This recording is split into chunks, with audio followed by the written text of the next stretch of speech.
Aliás, quando a Bíblia usa essa figura do leite, evidente, está falando da palavra como alimento espiritual. Em Mateus 4,4, Jesus diz, nem só de pão viverá o homem, mas de toda a palavra que sai da boca de Deus. Jesus está dizendo, você não é só um corpo, uma matéria a ser alimentada. Você também é um ser espiritual. E o seu ser espiritual, o seu espírito precisa de alimento para subsistência, como o seu corpo precisa. E esse alimento é a palavra de Deus.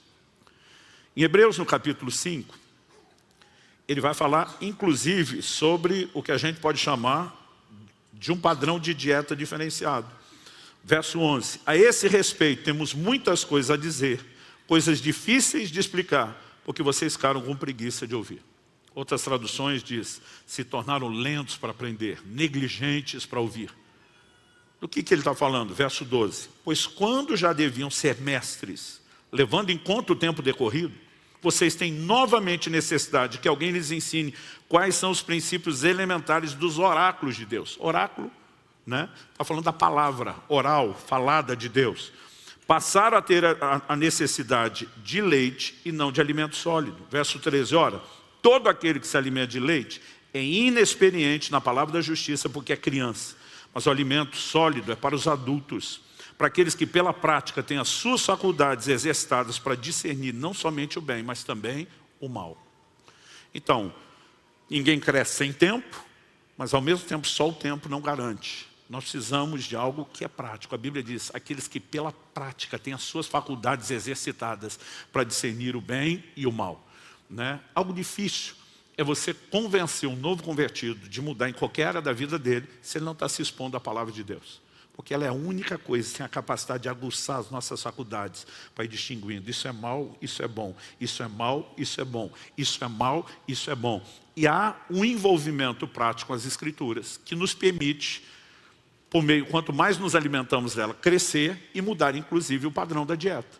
E coisas que no início eram difíceis de explicar, não serão tão complicadas depois. Porque o problema não diz respeito só, né, a uma questão de faculdade mental, se eu tenho um nível de entendimento ou não. É que ele virá da própria Escritura e do próprio relacionamento prático com a palavra de Deus. Então, além do combo, né, aquele empurrão inicial da conversão, nós temos todo o crescimento para a salvação. E um alimento, né, para o seu espírito. Mas a Bíblia também é alimento para a sua fé. Ela traz fortalecimento para a fé. Se a Escritura diz que o justo viverá da fé, que sem fé é impossível agradar a Deus, que sem fé ninguém recebe nada de Deus. Quando falamos da fé, nós estamos falando de algo vital, essencial. A Romanos 10,17 diz que a fé vem por ouvir, e ouvir a palavra de Cristo, ou a pregação de Cristo.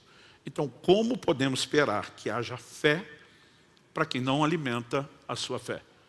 O apóstolo Paulo escreve a Timóteo, e diz em 1 Timóteo 4,6, você será nutrido pelas palavras de fé que pegamos. Nutrido é alimentado. Palavras de fé. Né? A própria pregação da palavra, ela vai nutrir e alimentar a nossa fé.